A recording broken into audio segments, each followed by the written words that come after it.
In July 2025, China witnessed a catfishing case unlike anything before.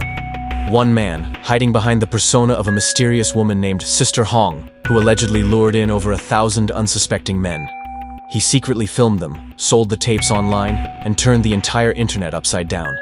He became infamously known as Sister Hong, or Uncle Red. This is the shocking story of how one catfish fooled an entire nation, and reminded us that deception online can have consequences offline.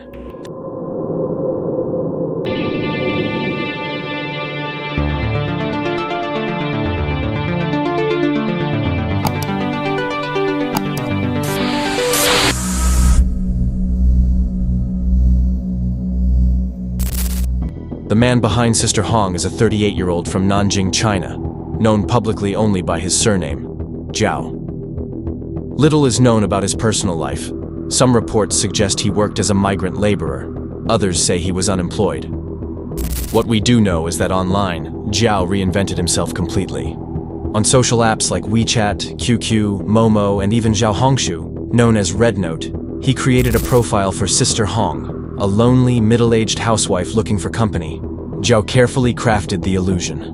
Each day, he transformed himself with heavy makeup, bright red lipstick, cheap floral dresses, and wigs with straight-cut bangs. Sometimes he wore a mask to obscure his features, even modulating his voice to sound more feminine. To complete the act, he asked his dates not for money, but for small household gifts, milk, fruit, or cooking oil. The gesture made the encounters feel casual and less suspicious. For over nearly 4 years, Zhao lured in men, many of them married or identifying as straight, into his apartment.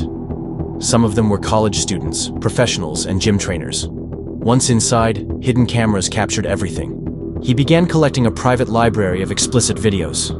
At first, he kept them for himself, but soon he realized just how profitable the material could be. Zhao organized the footage and sold access to exclusive chat groups for about 150 yuan, around $21 US.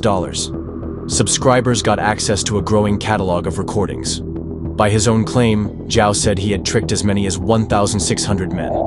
Police have not confirmed that number, but they did acknowledge over 1,000 explicit clips circulating online. The scandal came to light in early July 2025, when clips began leaking outside Zhao's paid groups. Within days, Weibo exploded, with the hashtags #SisterHong and #RedUncle racking up hundreds of millions of views.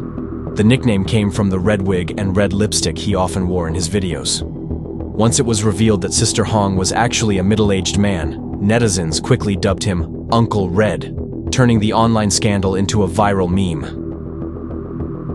One of the biggest questions the public had was simple.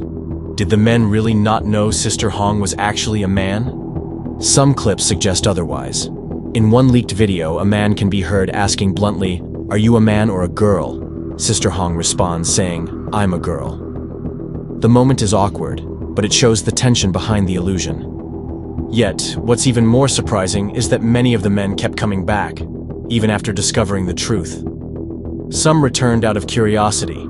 Others admitted they enjoyed the experience, but were too ashamed to admit it openly. Soon memes spread across TikTok, Douyin, and Bilibili. Users posted parody outfit guides: floral dress, wig, surgical mask, the so-called man-slaying uniform. But while some laughed, others paid the price. Victims were doxxed. One man's engagement was destroyed after his fiancée saw the leaked footage. Careers and families were thrown into chaos.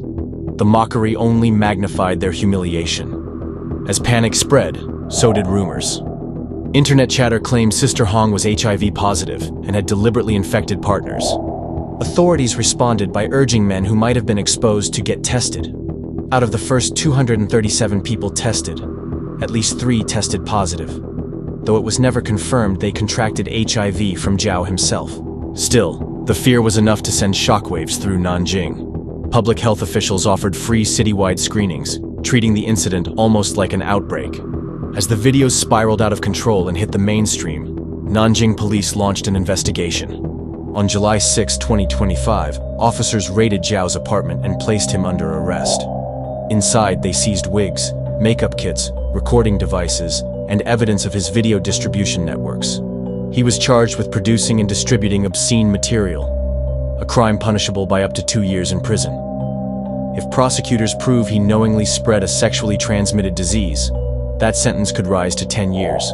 In China, same-sex relationships are not illegal, but they're still considered taboo. Many of Jiao's victims were married men living in the closet, terrified of exposure. That stigma only fueled the ridicule. Instead of sympathy, victims were often blamed, accused of cheating, lying, or being careless. This cultural backdrop helps explain why the Sister Hong scandal turned into a national morality debate. Were the men truly victims, or did they bring it on themselves? The truth is, shame silenced many of them from ever speaking out. Online, the reactions were split. Some laughed, turning Sister Hong into a meme, a Halloween costume, a viral filter. But others pointed out how disturbing it was that victims' most private moments were now internet punchlines. On Reddit, one user wrote, "Sister Hong is a sex offender. These men are victims, not jokes." Another warned, "The scariest part is that teenagers are sharing this story, and even finding the content itself, like it's some meme of the week." The debate wasn't just about crime, it was about privacy, consent, and cruelty in the digital age. The Sister Hong scandal is more than just a viral catfish story. It's a mirror reflecting the risks of living in a digital age. It reminds us how fragile privacy can be, and how quickly trust can be broken when technology is misused. It shows how stigma and secrecy around sexuality, marriage, and identity can push people into silence, making them even more vulnerable. And it highlights how meme culture can turn real human pain into entertainment, leaving victims exposed to ridicule rather than compassion. At its core, this case isn't only about one person's deception. It's about what happens when shame, desire, and the power of the internet collide. What are your thoughts on this case? Let me know in the comment section below, and don't forget to like and subscribe for more LGBTQ true crime.